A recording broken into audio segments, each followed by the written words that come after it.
Hello, everyone. This is the first episode of Candid Convos with a Real One. And today, my co host is going to be, I don't know if you want to go by the Renaissance Man or do you want to go by your first name?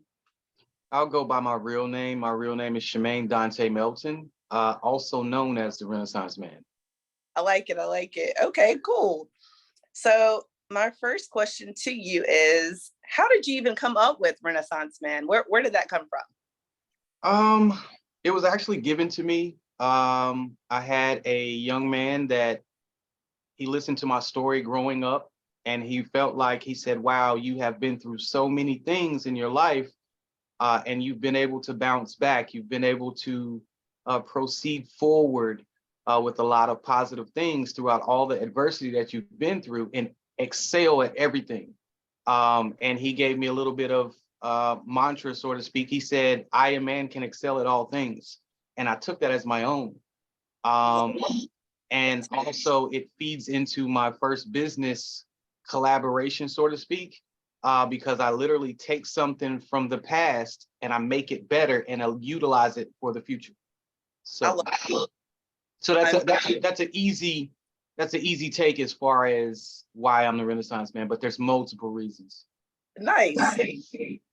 I I forgot to ask you that. And I've known you for years, and it never occurred to me to even ask that, but I knew that it had a special meaning behind that and multiple meanings. So that's dope. I Well, I like want to say this also. The Renaissance era was all about rebirth. it.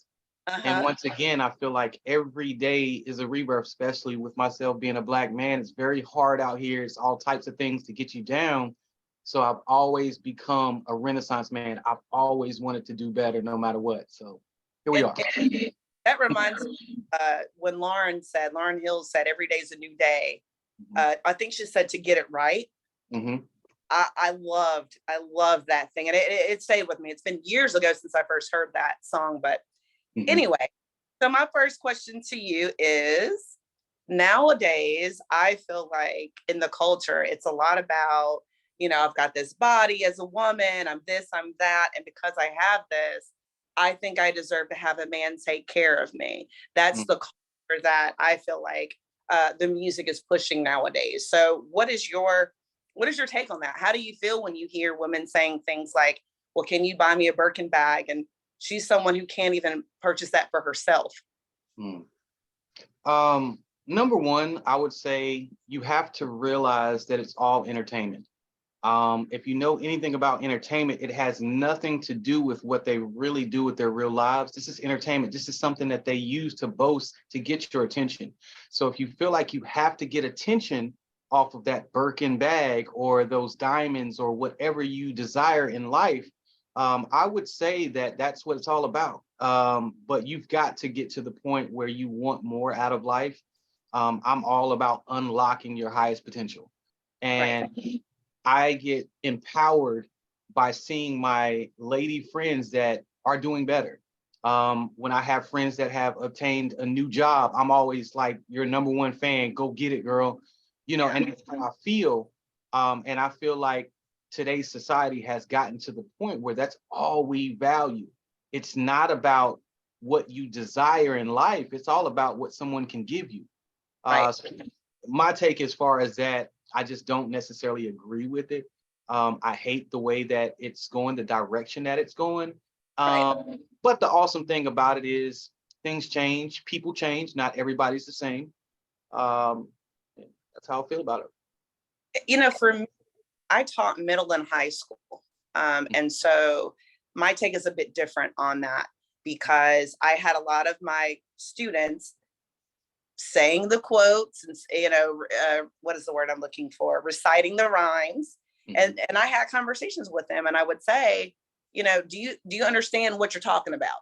And do you think that's real life? Do you think that really is how it goes?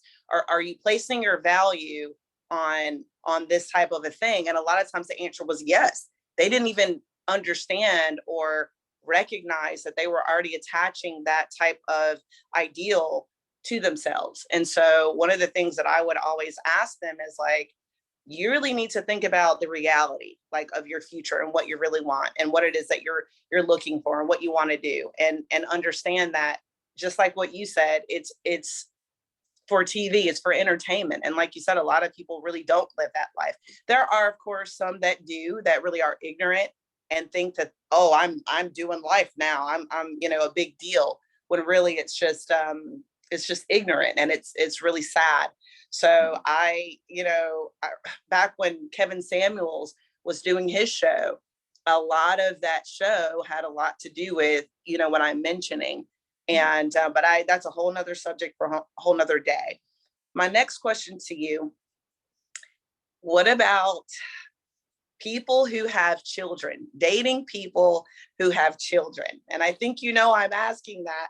You did a post this week, and I loved it. I loved it because, you know what, I felt like it was really a brave thing to say.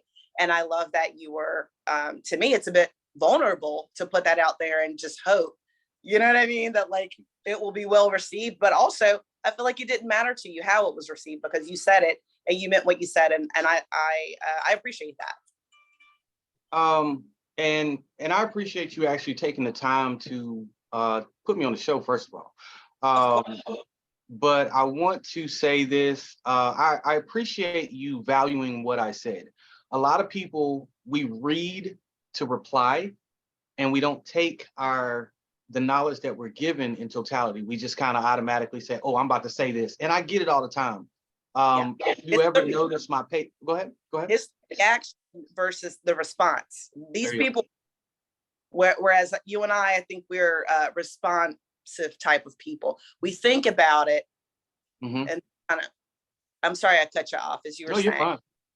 But that's the awesome thing about it. So like I said, I do appreciate that part of it. Now, as far as children, I'm a person that I lead by example. I talk about things that I have lived. I've been through this. A lot of people don't realize at age 16, I had a girlfriend with 4 kids, and she was older than I. And I make this statement all the time: what does a young boy know about being a father to a child that he's never birthed? I mean, that's been a part of the life. So I was being stepdaddy at an early age. Wow.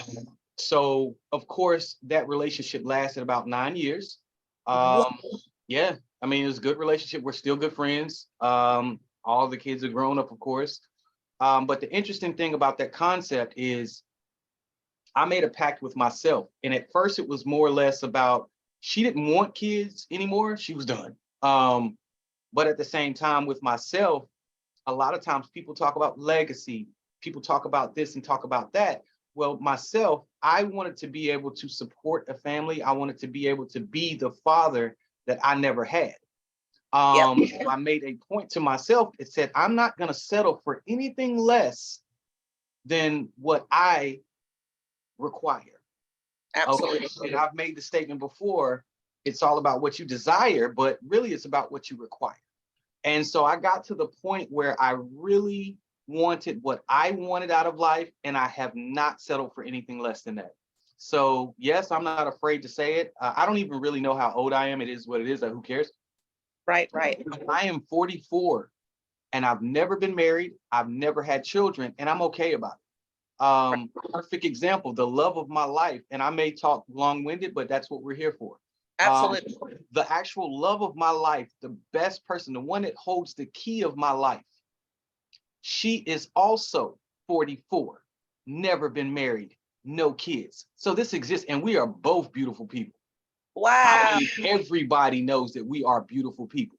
Absolutely. So I speak to everybody that's listening. It's okay that you do have kids. I understand things happen and people enjoy it, and you should embrace it. It's a beautiful thing. But those out here that don't have kids, don't sell yourself short and feel like you have to have kids just to show that you can have kids. Exactly. Never settle for anything less than what you desire and what you require. So that's my take as far as why I said that. And I felt like being vulnerable, and I'm okay about it, because I feel like we should be celebrated.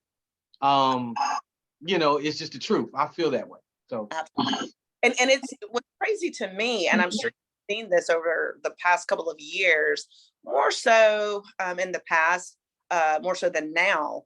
There were these stupid, the most ignorant memes that I had seen that said, if you are, I think it said something like 25 or 30, Mhm. with not at least 2 or 3 kids, Yeah. your let's just use the word sex game is whack. Right. And Right. I saw that. When I tell you, at that point in my life, I was not where I am now. Meaning that when anybody says something to me that I know is not true, I no longer respond, because I mean it's ridiculous. If someone says to me, and I always use this analogy, and they're adamant and they're dead serious, oh, you are a pink fat elephant, Tia Nicole, I cannot get angry, because Mhm. I know for sure Leave it I'm not as. right. So my response now is, and that's okay that you feel that way. That's okay with me. And It it takes really work. exactly. So, but back then when I saw those posts, it triggered me, because I was not at the mature place that I have gotten to at 41. You know what I mean? And so that was one of the things that bothered me so much, because I knew that my students, my girls, were seeing that stuff. And I just thought to myself, this is why this continues to happen. And all of this baby mama, baby daddy drama it just keeps going on and on and on. And where I come from, where my frustration had been over many years, because at one point I was like, you know what? I'm not dating a man who has kids, because guess what? I don't have kids. And I even made the another analogy. I said, listen, I'm showing up to you with a cute little purse. Okay. You, sir, are showing up with 3 and 4 baggages. Do you understand?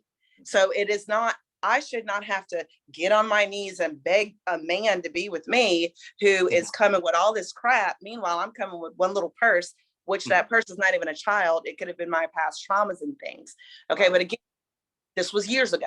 Okay. At 41, I don't use that verbiage anymore, because I think that it's a little dismissive, and I think it's a bit hurtful to uh, relate to children as baggages and things like Mhm. that. Mhm. It's not, yeah, I don't speak that way, but I think you understand the visual that I'm providing when I said that.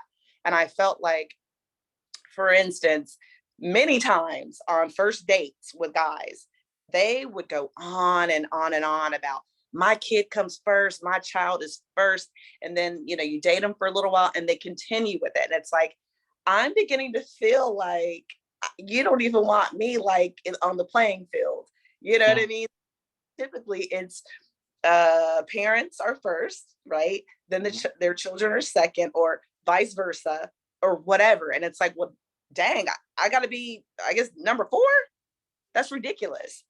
And to me, I feel like it is enough room for a mature person, for someone who clearly understands the type of person that I am in a relationship, to say, yeah, we're going to be even keel with this. Or let's not even put a 1, 2, 3, let's not even put a level on that. Just respect me and respect that I am accepting you for all that comes with you. So that's how I feel about that. And I just really wish that when people with kids are out here dating, they would be a little more careful about the way that they're talking. And specifically, if they're really interested in a woman like me or a man like you, it's like, you need to watch your words, because after that, when it just kept happening, the minute that they would start that, I've already checked out. No thanks, I'm not interested anymore, because I felt like I was being undervalued. Mhm. And so I was done with it. Yeah. I I'll want leave. to piggy. Oh, Oh, go ahead. Go ahead. go ahead, pick back off that. I want to piggyback off of that as well, because for years, and I was sitting there writing down notes. I'm done with notes. I'm over it. We're about to freestyle even more. Um, but I was sitting there thinking about those memes, and I could read your mind. We haven't had this conversation, but I could see. I even said it. I've got a friend over here, and I said it myself, and I just said memes. I knew where you were going with it, because Yeah. this is one of the things that triggered me, and it stinks that it has to be that way. But Yeah. also, I want to touch on this key point. Have people, those same people that devalue who the man is that doesn't have kids, or the woman that doesn't have kids, did you guys even think about whether they can even have children? This is a Right. very sensitive topic for a lot of ladies, and nobody thinks about that whenever they're using this whole way of life, so to speak, the 2-car garage with the 2.5 children and all that kind of stuff like that. Well, what about the young lady that literally cannot conceive a child? How do you feel about that? You know, and I feel like that's one of the reasons why I would never overstep my bounds when it came to stuff like that. I joke a lot, but I would not joke about that. I don't care how many children you have. I know things happen. I know a young lady, one of the most prominent entrepreneurs that I have ever known. She is my motivation for who I became. She has been running her business since she was 16 years old. She's got 3 different baby daddies. She's got 6 children.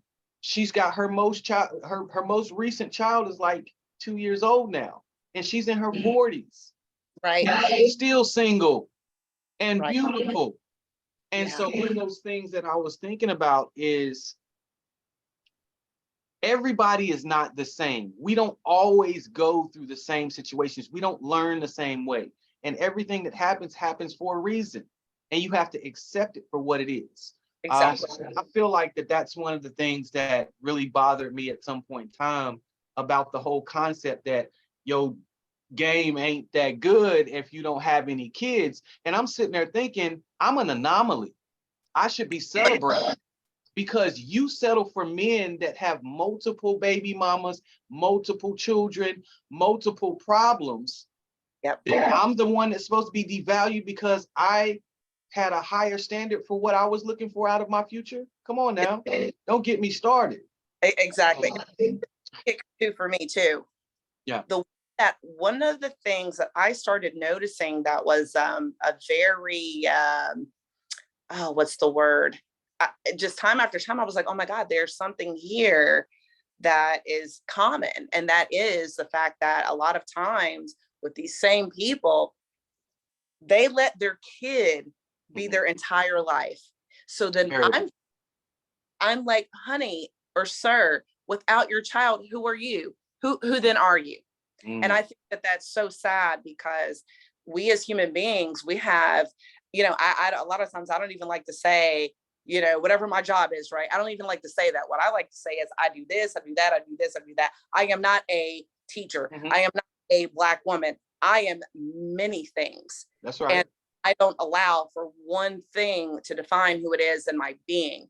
You are a Renaissance woman. Thank you. I receive it. And I would agree with that. And, I've had people that I've met, friends and things, and I'm just like, well, tell me about yourself. And they can't do it. It's, oh, my child does this and my child does that. That's great. So when your child grows up and moves out, who are you and what are you doing? What has your passion been? Who are you? And I'm going to tell you, I've seen some women say, you know what? I'm not just a mother. I am all these other pronouns and I do all these other things in my life. And I love that. And I think that's how it should be. You should not, in my opinion, have a child and say, oh, well, this is just it. And I think that it's a way to deflect attention on the person to say, okay, so what else are you doing? How are you contributing? How are you serving other than just your child? Because I think also too, a lot of times, sometimes these women who have lots of sons, they then try to make those sons like their husbands, the men of the house and things. And it's like, your child needs to be a child. Your child needs to be their own entity. Okay. Stop putting all this pressure on these kids to be something that you never had and something that you wanted. That's how I feel about it. And I'm telling you what, so many people have not had time to themselves to get to know themselves, and they're terrified to do it. When the pandemic first happened, I was nervous at first. But then here we are 2 years later, and I'm like, oh my God, thank God for it, because I got to know me. I had to sit with all the scary, terrifying things that I didn't want to admit to. And now those things were challenges. And I'm like, ooh, bring on the challenges. I am loving it because listen, every day I'm like, is this who is this woman? I love it. Yeah. So now I want to take it to, now this one's a sticky one. So I'm for it. I'm ready. You've been seeing lately on YouTube and in the news, trans women not disclosing that they're trans. I'm ready for it. What's your take? Okay, so the reason why I say I'm ready for it is because I actually have a male friend that has had the full surgery now, bottom and top. Mm-hmm. She's been taking, and I call her she because that's what she wants to be known as. But she's a full woman that, I mean, she can never be a full, complete woman, of course, but she's full woman. And this young lady is beautiful. She's beautiful, and I'm a man, and I'm all man. And I'm not afraid to say that. Go ahead. Many trans women that are more beautiful than some, as they call it, cis. I think I say, is it cis women? Well, you know, naturally born as a woman, basically. Yeah. But with me saying that, I was actually, and I'm a book of stories, so forgive me if I go into stories and stuff of that nature. But that's how I articulate my words that way a whole lot better. Yeah. I paint a picture. But this young lady, when I first met her, I was actually the first person to find out that she was a man. And this was before the bottom surgery. This was before she had really decided that she was going to be a complete woman. So pre-op. Right. This is pre-op. And I found out because she was actually one of my customers. And I felt as if I just felt it in my spirit that something was different about her. And we became friends. And the only thing, and I'm just going to be honest, the only thing that saved me, and I say that because, you know, whatever reason, the only thing that saved me was the fact that she was too young. She was too young for myself. So I looked at her as a sister. Yeah. But it ended up coming out eventually that she was an actual man. So anyway, the way I feel about it, it's a sticky subject, like you said. I have to be very clear when I talk to people about this, because I don't want to disrespect anyone. I don't want anyone to feel less than themselves. Empower yourself the way you are. I can't be a walking contradiction when it comes to one person or the other. However, I feel like total disclosure is everything. Yeah. And I fear more the consequences and repercussions that come down the line by you not speaking on it.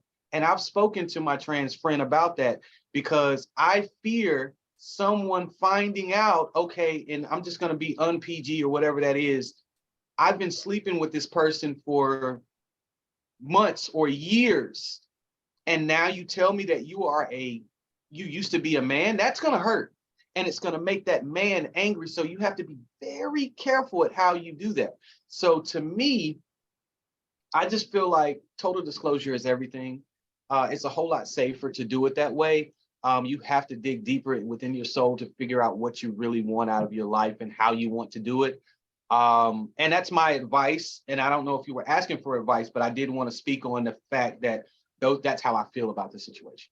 You know, hear a man's point of view, which is why we're having this conversation today, because clearly you cannot speak for all men. No. But I find you, like you said earlier, to be an anomaly. And I think that your point of view is very is valued in my opinion. And I've valued many of things that you said, which is why I wanted to have you on today.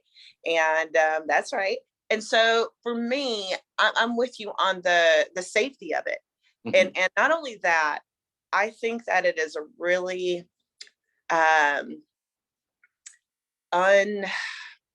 it's disrespectful to me, because there are many men who are attracted specifically to trans people in general, and that's what they like and that's what they want, and perhaps want to even have a relationship with that type of person, and who would love to share them with the world and say, look at my partner, I love this person, not ashamed at all. And so where my frustration comes is that when people do that, when they hide it, to me, that's ego. That's the ego saying, I tricked you, I got you. You thought that I was born this way, but guess what? I passed so well that I got you now.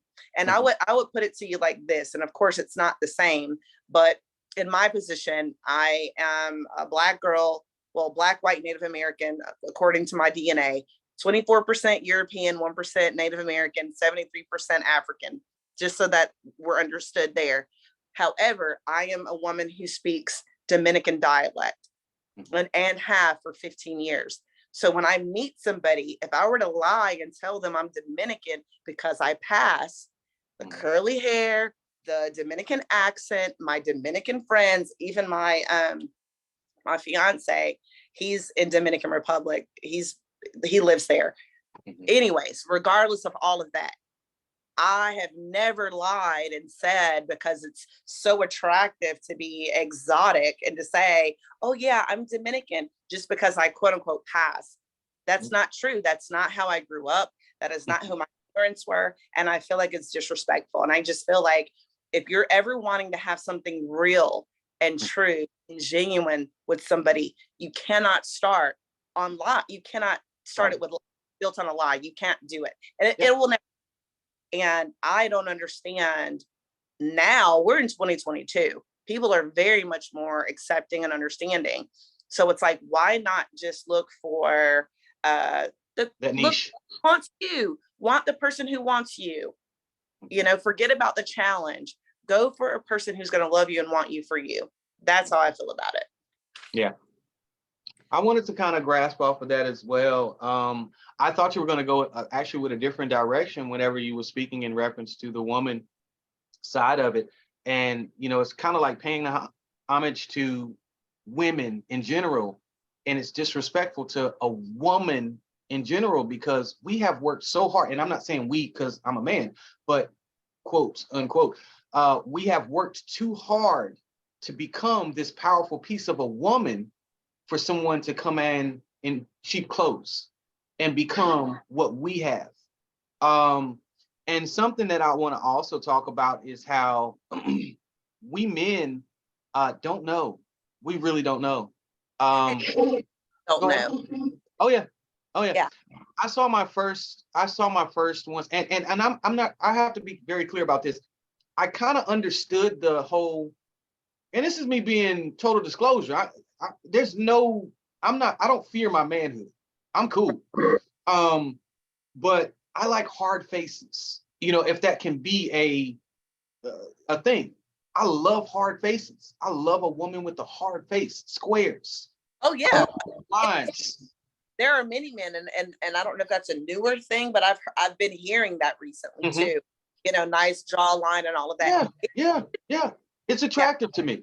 Absolutely. So when I look at stuff like that, I would be easy if I wasn't so observant. I'm like the most observant person. I know stuff about people that they have no idea how I know. It's an empath thing also. So I can go all day with that kind of stuff. But the thing that I wanted to say about the whole situation is we all never really pay attention to the whole ultimate agenda of what you're trying to accomplish. And that's something that I had to speak to the young lady that I know about, because we went through therapy. I was there the whole transition. Literally, I was gonna go and be there for this person at the surgery because she didn't have anyone. She's not from here. Yeah. She moved away so she could kind of find herself as a gay person. And go from there. And I felt her pain. So I said, you know what? I'm gonna do this for you. But it didn't end up going that far. She ended up doing it on her own, so which is cool. But we men have no idea. Back to that part, we men really have no idea, and it's sad. Go ahead. I'm sorry, I forgot to say this, and this would go for trans men as well. And I think that on both ends, it's disrespectful, because imagine I'm on a date with a trans man and we're going out all these times and I'm never knowing, and in my mind I'm thinking I want to have this person's child eventually, and vice versa. Just like you were saying earlier, if a man were to get with a trans woman, how upsetting would that be to know it's physically impossible to do it? And this is post-op. You understand? It's impossible to do it. And of course, you know, pre-op, there would be options. They could have a surrogate, if they wanted to do that. So there are options, but again, that's a totally different conversation because if we're thinking that we can just come together like the natural way and we don't even know about it. And I'm a person, I've always loved gay, trans, everybody, bisexuals, everybody, anybody who knows me, they can tell you that. Mm-hmm. Yeah, and I have no problem with it as well. I have people, of course, in my family and everything that are completely, and same here. I just feel like at this stage, it's very taboo. And it's also out in the forefront now, so everybody kind of understands what's going on. I have no problems with people. However, I feel like it should be disclosed though, because I feel like we as men, like I saw my first trans person in Hawaii actually. And of course, Hawaiian men and women are beautiful people. I was actually at a club and I was talking to a police officer and I'm like, they got prostitutes over here. And I'm just being honest. I'm sorry if I'm going too far. But yeah, there's everywhere. It's all good. Okay. They have prostitutes over here and you guys are allowing them to be prostitutes. I'm like, you're the popos. What's up? Right. And that's when he broke it to me. He said, guess what? He said, those are men. He's like, what do you want me to do? And I'm like, he was like, I can't do anything about it. Yeah. And I was like, wow. And I had no idea. So at a young age or early age, I kind of was open to it, but never would I have thought that it's come to this point. So anyway, let's get off that particular. I know, right? Yeah, we don't want to get too far into it. No, I don't want to get anybody mad, It's so goddamn touchy. Number 4, what? Okay, and you talk a lot like me, so I'm gonna give you 3. Mm-hmm. What are your 3 deal breakers? And when you're dating somebody, you're getting to know somebody, but then bam, bam, and bam, or one of the 3 happens, you're like, up, deal breaker, nope. Okay.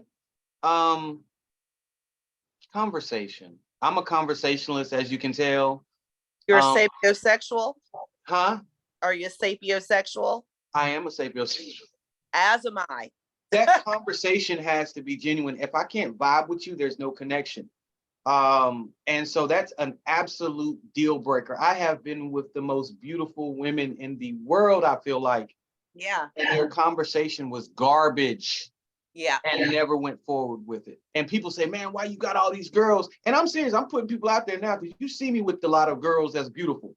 That's why. They are garbage. Always have, yes. But that's one of the reasons I've got to have that conversation. So that's number 1, the deal breaker. Because they have girl syndrome. Yeah, exactly. I don't have many. I'm not that picky. I am very picky when it comes to a woman. But I'm not picky to the point where I have to have things my way because I understand I can't be controlling as a man. That's something that I've learned in my older age. Sometimes you have to accept them for what they are and allow them to grow into what you want.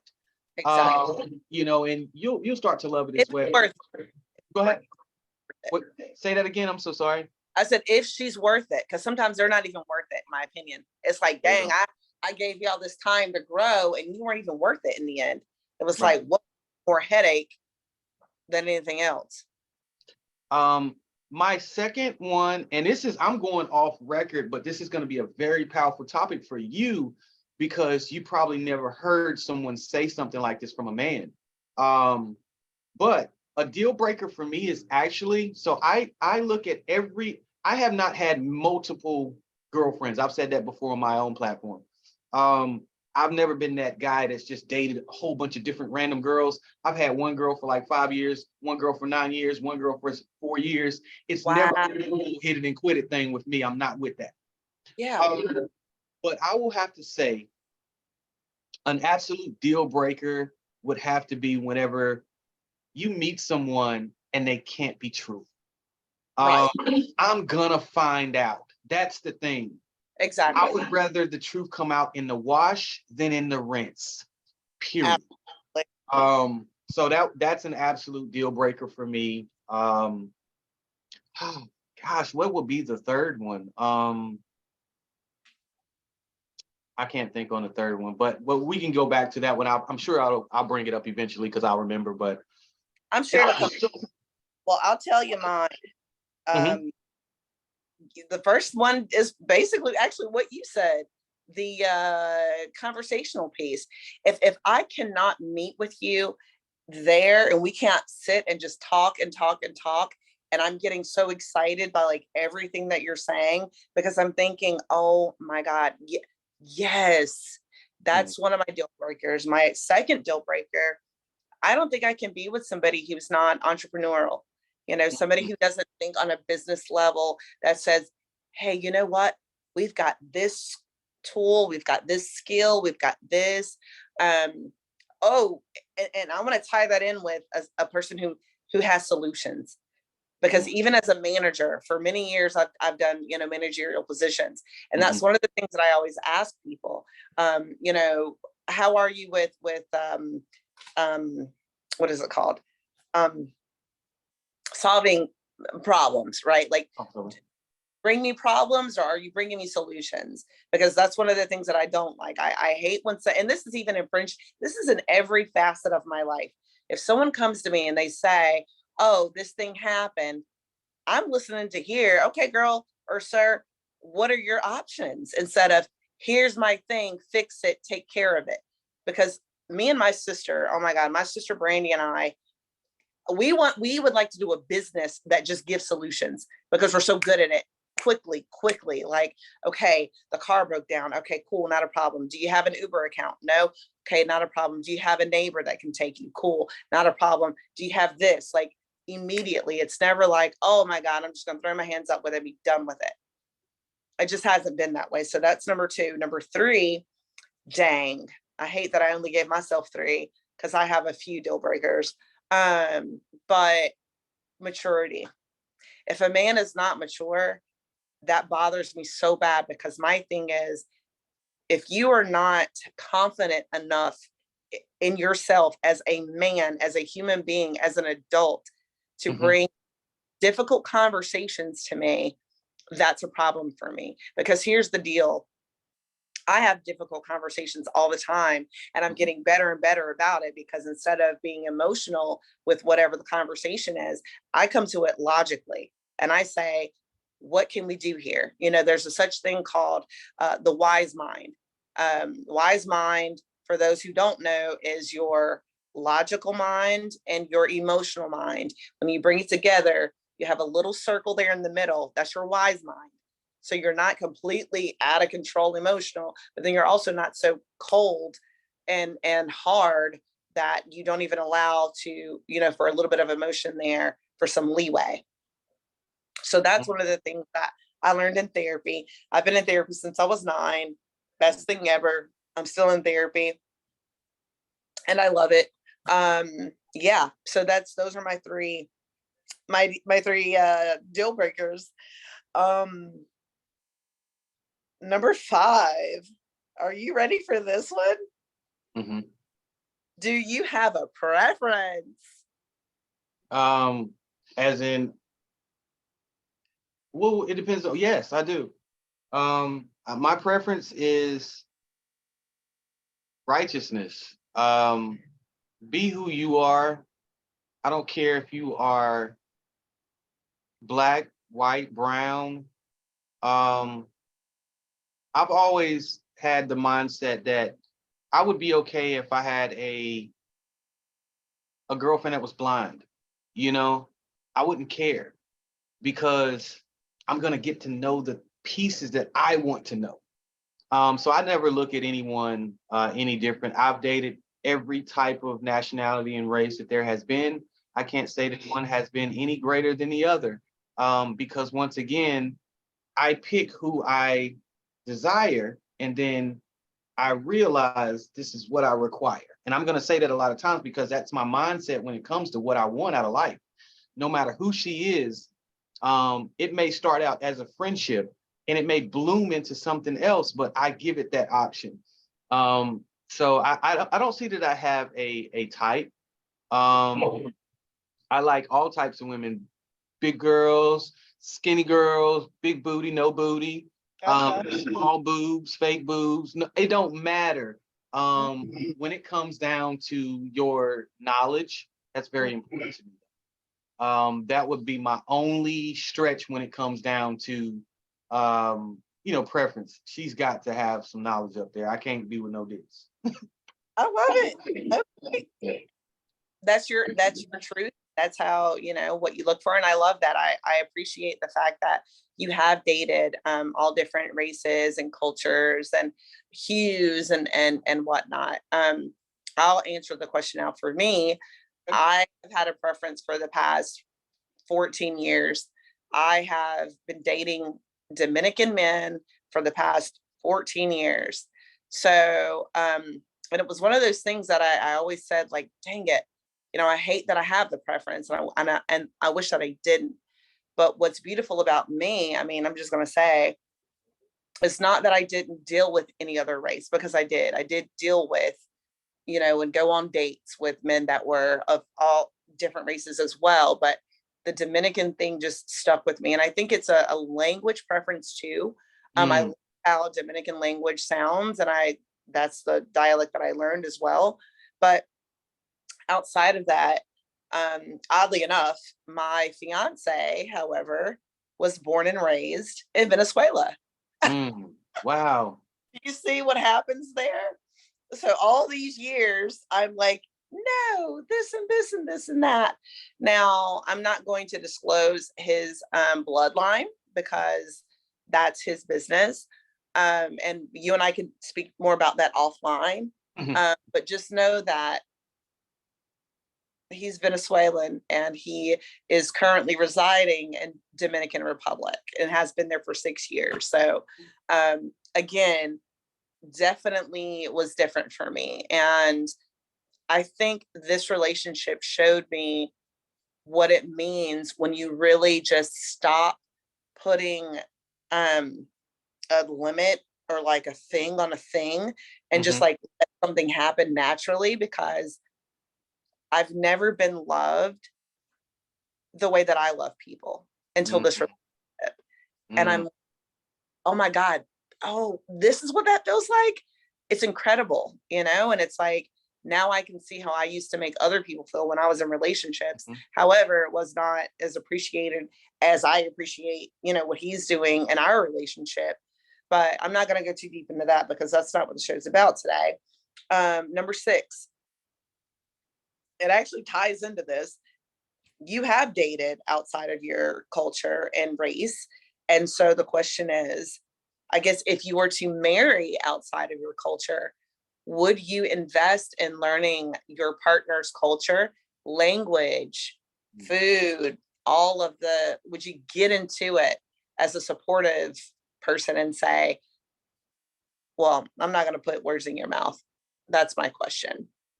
I would, and I've also tried that in my history. So those that don't know, I have spent a lot of my dating life dating Asian women, multiple different Asian women. And I've learned some of their languages. I even, people that know the true me is as a show of homage, I actually have one tattoo on my body. And it's that first girlfriend that I told you about with the multiple kids. It's her family's bloodline. Oh my goodness. And that's so the respect. Woman. Huh? This woman was an Asian woman. Correct. Wow. Yeah, so I actually have that one tattoo on my body because of the respect that I had for her family. And that story, once again, I met her. She was getting beat in a parking lot, and she was pregnant at that time. And I stepped in. Once again, I'm a natural rescuer. I stepped in and pulled him off of him, and me and him went at it, and he moved on, and I put her in my car, and I ended up taking her home. And at the time, I took her home to her grandmother, and her grandmother was so elated that I was there to help her. She pretty much bowed down and was like, "You're the man," Yeah, she was like, she didn't say it that way. But yeah. And so, make a long story short, she knew what had happened because they had so many problems. And it just became a beautiful friendship between her grandmother and I, and we just grew. We just grew, and make a long story short, the elders of the family all reached out to me over the years and to show respect Oh my because God. they know what I've done, and it's just a beautiful thing. So It is. And when we think about culturally, mhm. that's huge. And moreover, the history between Black/brown folks Mhm. and Asians, Yep, that's so beautiful. And that was I've actually key. had a great history myself with the Asian community.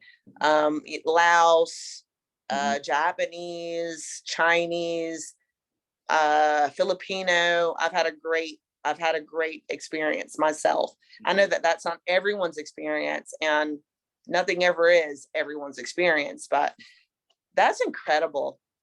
Well, I mean, I just say that, you know, the higher power put me in position for a reason. I Yeah. didn't have to be at that store that morning. Well, excuse me, that night. But I will say this, it's an empowering feeling. I'm always trying to better my situation and better my brother's situation. And me as and I try not to get too into the whole I'm black and I'm proud, but I'm a black man. I understand that. And I Yeah. understand how some of us black men are. So when it came across that myself being black and she was Asian and the young man that was beating on her was black, for her to see a good black man in her life, you know, and that's what I was able to do for her. And I it felt so good because it spread like wildfire, flower, whatever that is. So all around the world, her family has a common name that everybody has. So it's a well-known name all the way around the world. So Wow. anybody that I go, I show that to them, and they say, "Ah, you know, I know you. We're family." You say, and it's just a beautiful concept. So That's incredible. We got to check our DNA because I think you and I may be cousins or something. pretty sure. I, we share too much like commonality. You know what I mean? It's just Wow. good. We're good people. Good Yeah. people can be, yeah.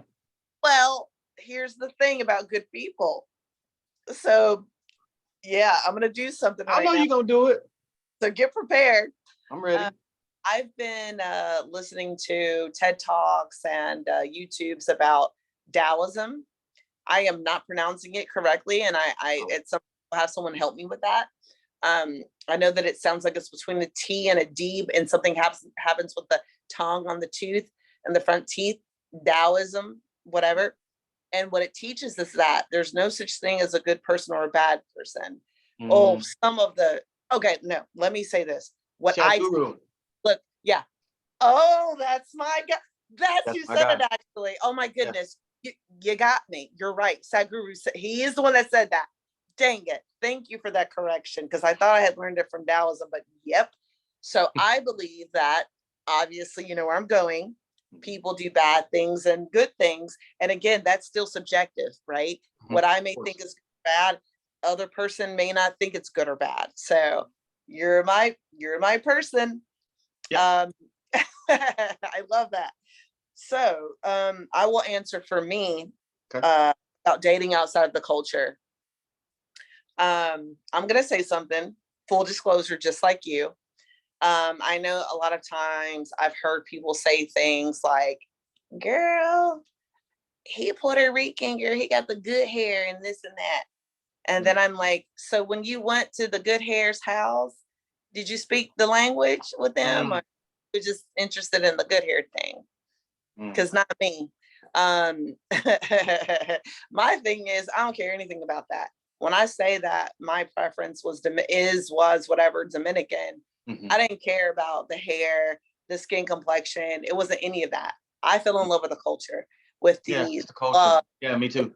also the like the support system that they have. I didn't Mhm. care anything about that because I believe that all brown is beautiful, white is beautiful, everything's beautiful. There's beauty in everything, right? Mhm. But what I was not going to do is be with somebody and then I get to their house or with their friends and I don't know what's being said. Mm. Just because of how got the hiccups, just because of how somebody looks. Right. That's, and that's just not who I am. And I'm not into looking ignorant and being spoken about and not knowing what's happening. Mm-hmm. So, and here's the other thing. A lot of people always ask me, they always ask this, have you ever had to like go off on somebody because they didn't know that you understood Spanish? And that only ever happened 3 times in 15 years, to be honest. So they're like, so when we're in the store and stuff, people aren't talking bad. I'm like, no, they're just asking their friend, how much does it cost? Can you hand it to me? Oh, I talked to my brother today. Like, it has nothing to do with anybody. And that's the thing. Sometimes people are always looking. And now that I know you're into what I'm into, Wayne Dyer, he said, stop looking for reasons to be offended. Yep, that's it. Do you know how it's changing my life? It's changed your life. It is what it is. It's the same concept. It is what it is. Absolutely. At some point, you have to let go and just enjoy what is. So. And yes, that is Wayne Dyer all day, every day. Number 7, in 2022, why do you believe, or do you believe, it's so difficult to find the right person to spend your life with? Okay, for myself. No, yeah. I'm saying for me to end. Okay. Well, let's do this. Why do you think it's so hard for anyone to find their right person? And then secondly, I don't know that it's difficult for you to find someone because you have been in serial long-term relationships, which I've never had the privilege, or whatever you want to call that, to have serial long-term relationships. I've always found that fascinating. So the interesting thing about this is there's multiple reasons, and I'm going to state the obvious. Easy access to everyone in the world. I knew you were going to say. I'm guilty of it, and I'm not perfect. I'm not this saint or anything like that. I have my desires as well. But I've said this a million times. Sometimes I don't think I want a girlfriend. As a single man, I've been single for a long time now. My last girlfriend, it is what it is. But I'll say this, I'm okay with it, but there's so much out there. You have so many women on Instagram, you have Facebook, you have Twitter, you got Snapchat, and all these are different avenues that you can go. You can go to the club scene and find all these beautiful women, and I can only speak for a man because that's all I know. But I'm overwhelmed. As a man, I'm really overwhelmed at the amount of beauty and what we find attractive.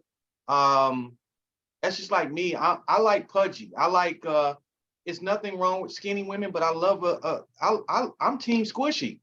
You know what I mean?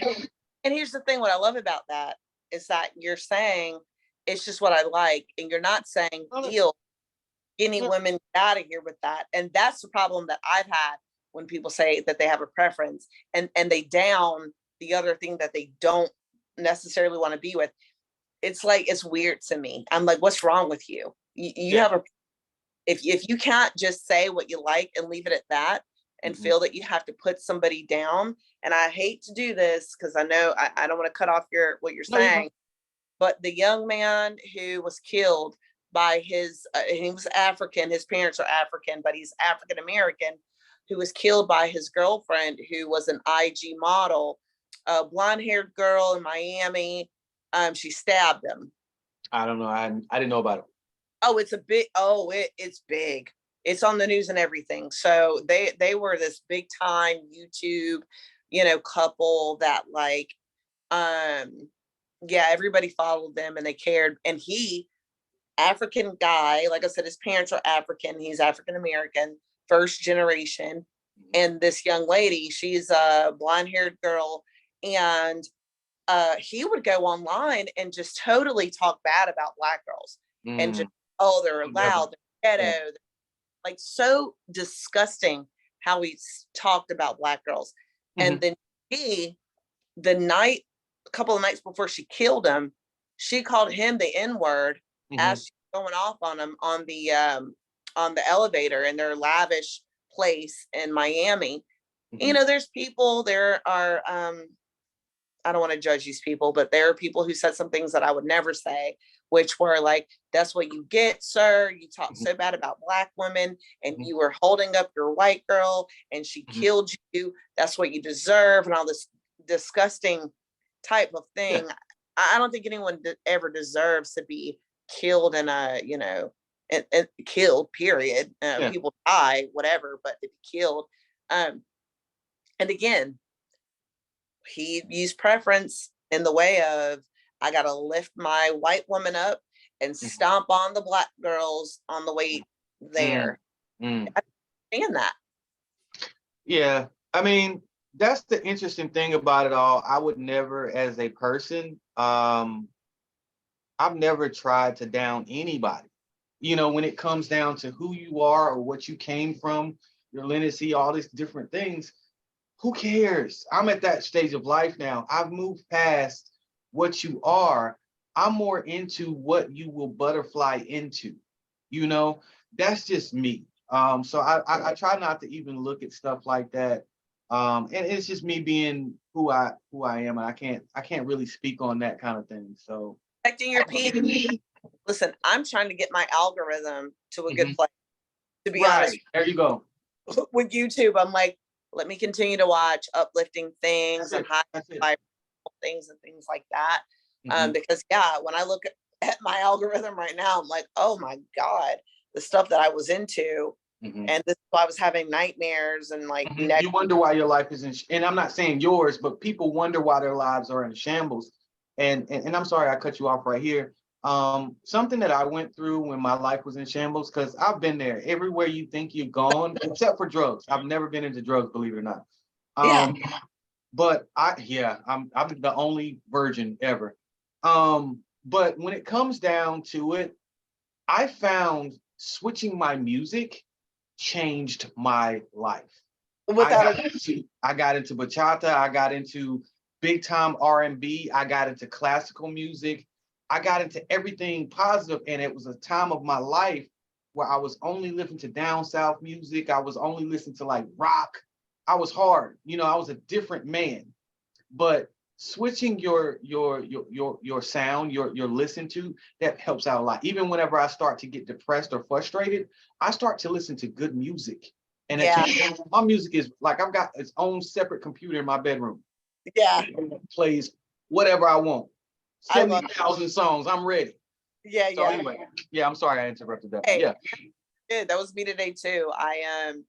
I love that Pandora has the fingerprint radio, because it plays like all anything you've ever like thumbed up, but like rotation of like different styles of things. And it's so funny because I know people listen to my stuff and they're just like, oh, you were not kidding. You really are into everything. Like you're you like it all. And I'm like, yeah. And I'm grateful for that. And speaking of being into everything, how old were we when we met over there at Relay? I have no idea. Oh my gosh. Forever. I mean, I'm thinking, I don't know, somewhere between like 9 and 14. Probably so. And did you know my cousin Alejandro? Do you remember him? You know what's interesting about my memory? I can remember bits and pieces of it, but I blocked off so much of life just trying to move forward, because I've got a lot of toxic stuff. And I'm not saying that situation was, but I've got so much toxic energy that's behind me that I've started to block off what was the past. And it sucks, but yeah, so to tell the truth, I don't. Here's the thing. I don't think it sucks, because again, Wayne Dyer, he speaks about the fact that the present is real, the past is not, because all we have is the present. We don't even have the future. And I love that, because that's accurate. Right now is right now. What it was the statement, a present is a gift, future. Anyway, but look that up. Talking It's about awesome. It's an awesome. the present is a gift. Yeah.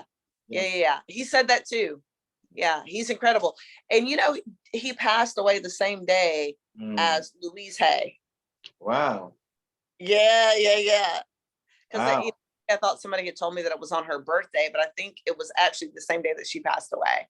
And I was like, wow. And I listen to Louise Hay most nights before I go to sleep. That's my meditation and everything. So listen here. I am done with my questions. I'm so excited for us to do the next one. Before I go, do you have any questions for me? And then I have one last thing that I want to say after whatever you're going to say right now. I don't necessarily have a question, but I want to put something in you guys' hearts or your minds. And this is something that I spent over the last week since we talked about it. I wanted to speak to different men, and they wanted me to touch it. The audience spoke, so to speak. And I didn't necessarily get to speak on those things, but it's okay. But I wanted to put this in your mind when it comes to men. And multiple men asked me this question. Why do women feel like they can teach us men how to be men when they didn't have men in their lives in the first place growing up? And better say yeah, so a lot of times that's how these men are feeling. So I'm gonna be the bridge the gap, because I'm more in touch with my female side of my left and right side of my brain. And it's honest. I grew up with 3 women, so it is what it is. But at the same time, these guys are very serious about this, and this is the make or break. Just like we talked about it, a lot of these fellas are starting to say, you know what, I'm not going to take the BS from you when you don't have validation to teach me anything about being a man. And so I think eventually we need to get into that. So I have a lot of questions like that. Maybe next time I'll come with all the questions and help you, and let's do it. We'll again next Thursday, or whatever day works for you for next week. I will stop what I'm doing to do that. I'm actually in the middle of a move. My life is like super crazy right now, because I'm moving back to Greensboro on the 22nd of November this month. And then I'll be in Dominican Republic from the 27th of November to the 22nd of December, because I'm doing my fiance's paperwork to get him over here, and we're getting married and all of that. So it's a lot going on with that. But I do want to say something about what you said. Sure. I've been seeing the memes, and a lot of the memes are saying that these guys are women nowadays, and these women are now men nowadays. And by that, I mean the N-word. Okay. I'm not going to say it like that because I'm not going to speak on my platform that way. But, it's like basically what they're saying is these guys are B's right now, the B-I-T-H, right? And then these women are N-I-G-G. Okay. Nowadays. I'm sure you've seen the memes. Oh, yeah. The problem is that, in my opinion, nobody is meeting in the middle. Because if we can both just meet in the middle and say, ma'am, you don't have to be so hard with me. You can be vulnerable with me. I accept you. And I'm not going to take your vulnerability and turn it into a weakness. I'm going to say, I appreciate that you let your wall down with me and you can trust me. And then she can say, okay, I'm going to let it down and I'm going to trust you. And even if something goes left, she can have that knowing of herself and say, I was vulnerable and I was honest. What you did with it, that's up to you. And at the end of the day, I still love me and I'm okay with that. I'm not mad. I don't hold a grudge. I release the relationship with love. I release you with love. It's all about releasing toxic and negative things with love, because at some point, whatever the thing was, it brought joy, it brought hope, it brought something good. You know what I mean? It served its purpose for that moment. But when you're getting in a place of where you know yourself and you love yourself and you have compassion for yourself and patience with yourself, it's the most incredible. It's incredible, because Yeah. you can't get mad at yourself for saying, I let my wall down. I was honest, and there's nothing wrong with that. If this person did what they did with it, that's okay. I know that I was honest in that moment, and the same for men. And I think right now men are starting to see I can let my wall down a bit with the right person. And like Right. I wrote my book. Well, the book that's coming out, my other book, I didn't write it, but I did write my last book, but what I'm saying is the book that my sister and I co-wrote, which is coming out 2023, I write, learn discernment, learn who and who you cannot allow into your, what's the word that I used? Into your intimate space, because not everyone deserves to be allowed into your intimate space. Not everyone deserves that. Nope. And even then, you have to say, "Wow, I let you in. You did this bad thing that hurt my feelings." Now it's time for you to go. On with love, Mhm. and I hope the best for you. But I'm not going to be bitter. I'm not going to be angry. It doesn't serve me. Mhm. And thank you for the memory and the thing that you brought when you came. And I'm out of here. That's it. That's Yeah. it. Now, I need you to tell people, where can they find you? Oh man. Well, you can find me anywhere. You can Google Renaissance Man, and I'm sure I'll pop up somewhere. But my Instagram is It's the Gift and the Curse. Deep all of its own. If you really dig into that, It's the Gift and the Curse. And I'll put it in the All right. YouTube is Chemane, Chemane 2000. Subscribe to that one. Facebook is RTL Renaissance Man. I'm there. I'm everywhere. My content is everywhere. I've probably got over about 300 different videos, all types of stuff. I'm easy to talk to. I'm there for you. I'm me. listen, this is the conclusion to what is it? Candid Convos with a real one. This Okay. is the first episode. Thank you guys for watching. And listen, I cannot wait for the next conversation next week. Today was great. And I look forward to your questions and answering them. And you brought everything that I knew you would bring today. And this is exactly what I was like, I'm going to let him know we've got to do this. And may you be blessed. Have a fantastic rest of your week. And I'm grateful for you today. Thank you so much for today. Right. See you soon. Take care. All right. Bye. Bye-bye.